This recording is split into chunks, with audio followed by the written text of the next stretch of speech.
আসসালামু আলাইকুম, hello everyone, welcome to my channel. আজকে দেশি কই মাছ দিয়ে ফুলকপি রান্না করব, খুবই মজাদার হয় রান্না।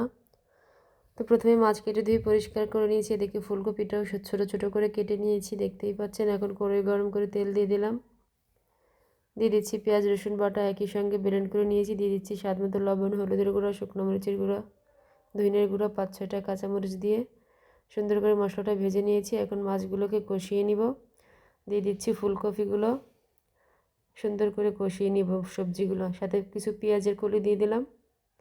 এখন ঝোলের পানি দিয়ে দিচ্ছি, আমি 5-6 মিনিট জাল করে নিয়েছি। এখন দিয়ে দিচ্ছি 1 চামচ ভাজা জিরার গুঁড়া। এই তো রান্না শেষ হয়ে গেছে, দিয়ে দিচ্ছি ধনিয়ার পাতা। এখন গ্যাসটা অফ করে দিব, রান্না শেষ, দেখতেই পাচ্ছেন। এখন একটু আপনাদের সার্ভ করে দেখাবো গরম গরম ভাত। তো প্রথমে আমি রাইস নিয়ে নিচ্ছি, দেখেন একদম গরম। এখানে আছে কাঁচকলা ভর্তা, খুব মজা।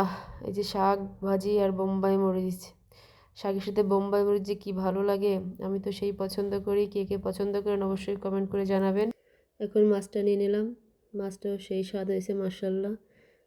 অবশ্যই বাসায় ট্রাই করবেন। ভিডিওটি ভালো লাগলে আমার চ্যানেলটিকে সাবস্ক্রাইব করবেন। আজকের মতো এখানেই বিদায় নিচ্ছি। Thank you for watching. আল্লাহ হাফেজ।